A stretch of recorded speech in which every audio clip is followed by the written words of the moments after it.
Hello, Coach Bell here. Welcome sa Day 5, Part 2.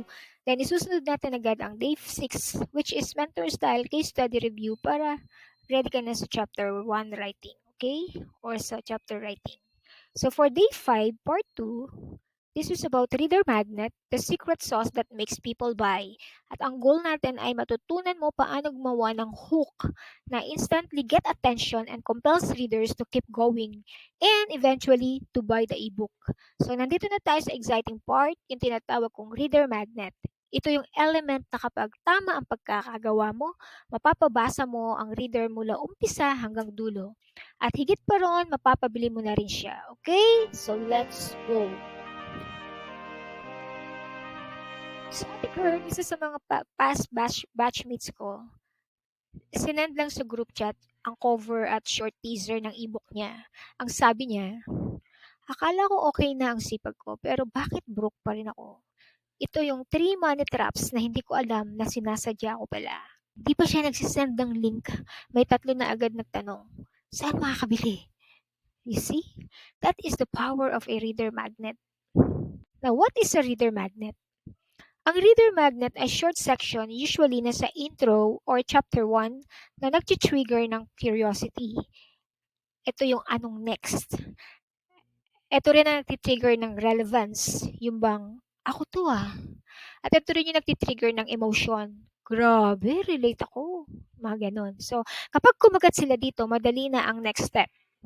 They read, they trust, and they buy. And here are the 3 types of reader magnets na pwede mong gamitin. Una, yung tinatawag nating shock statement.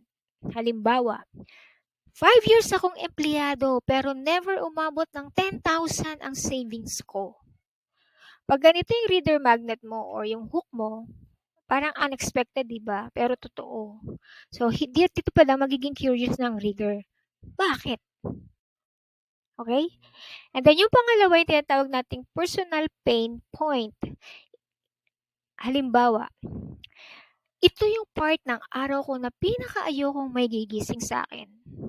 6 a.m. may utang akong kailangang bayaran pero wala akong pambayad.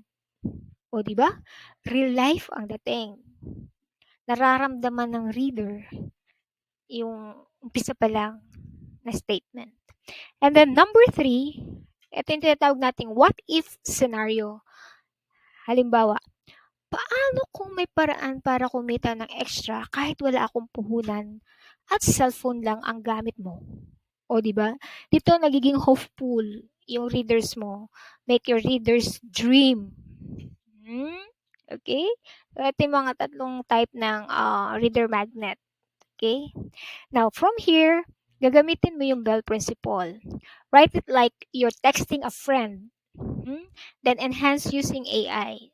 So when we say gamitin ang Bell Principle, nandun yung breakthrough, yung element ng breakthrough, like ano ang bagong matututunan ng reader, nandun yung experience, kwento ng moment or struggle, and of course, nandun yung lesson. Ano yung natutunan na makakatulong sa reader.